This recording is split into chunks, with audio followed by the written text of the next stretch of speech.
कृष्ण ने पहले अर्जुन को योग की प्राचीन पद्धति बताई। योग का अर्थ है स्वयं को परमेश्वर से जोड़ना। गहन योग के अलग अलग स्तर हैं। सांख्य योग इस भौतिक संसार का विश्लेषणात्मक अध्ययन ज्ञान योग की ओर अग्रसर होता है। ज्ञान योगी को इसका ज्ञान होता है कि जीवन का परम लक्ष्य परमेश्वर है, परंतु सत्य को ढूंढने की अपेक्षा उसे उसके दर्शन में अधिक आनंद मिलता है। हठ योग दूसरा स्तर है।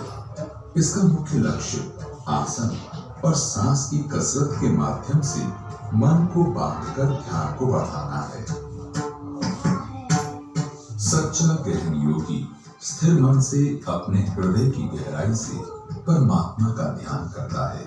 इस तरह वो प्राण वायु को सिर के ऊपरी भाग में लाने में सफल होता है और तब वो किसी भौतिक या आध्यात्मिक लोक में अपनी इच्छा अनुसार जा सकता है।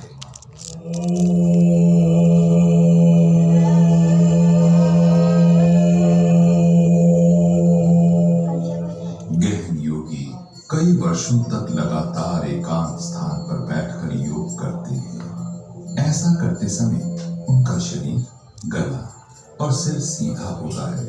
वे बाहरी विषयों को बाहर ही रखता है। अपनी दृष्टि को दोनों भुवों के बीच में केंद्रित करता है। तब वो अपनी बाहर से अंदर आने वाली सांसों का संतुलन बनाते हुए मन पर नियंत्रण रखता है। इस तरह श्वास क्रिया को पूरी तरह रोककर हृदय की गहराई से परमात्मा का ध्यान करना ही उसके जीवन का चरम लक्ष्य है। अर्जुन की प्रतिक्रिया ये थी कि इस प्रकार की योग क्रिया से मन को नियंत्रित करने की अपेक्षा हाथों से हवा को रोकना अधिक सरल है।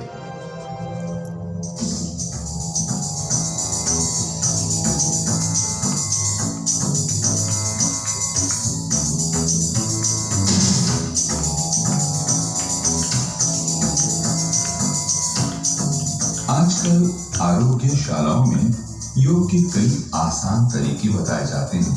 जो तरीके वे बताते हैं वो वजन कम करने के लिए तो उपयोगी हैं, परंतु सांसारिक बंधनों से मुक्ति के लिए इनसे कोई मदद नहीं मिलती है।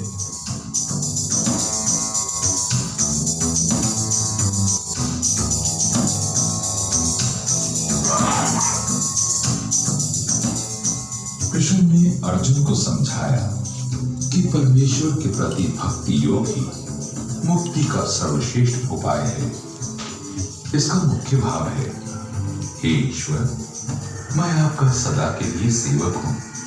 कृपया आप मुझे किसी न किसी रूप में अपनी सेवा में रखें। ये योग मन और इंद्रियों को व्यवहारिक रूप से ईश्वर की सेवा में रखता है और इससे अच्छे या बुरे सांसारिक बंधन उत्पन्न नहीं होते।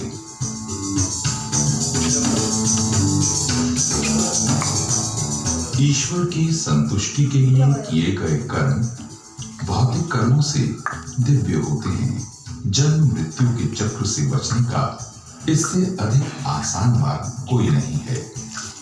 भक्ति योग में मनुष्य न सिर्फ अपना भोजन ईश्वर को समर्पित करता है, बल्कि अपने सभी प्रयासों से मिले फल को भी उसे ही समर्पित करता है।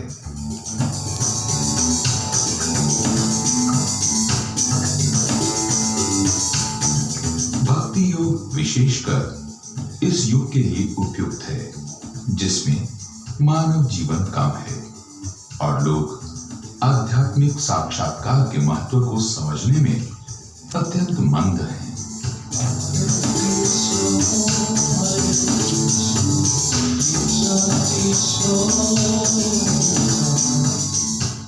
हरे कृष्ण मंत्र की शब्द ध्वनि पर ध्यान करना ही भक्ति विधि का आधार है।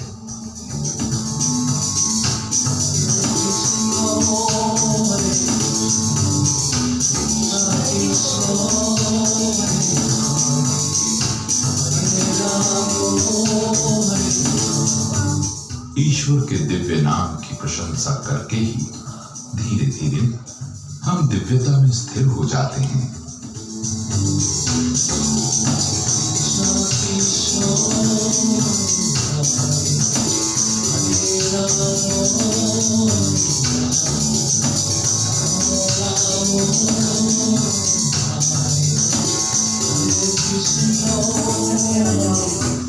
आ जाओ।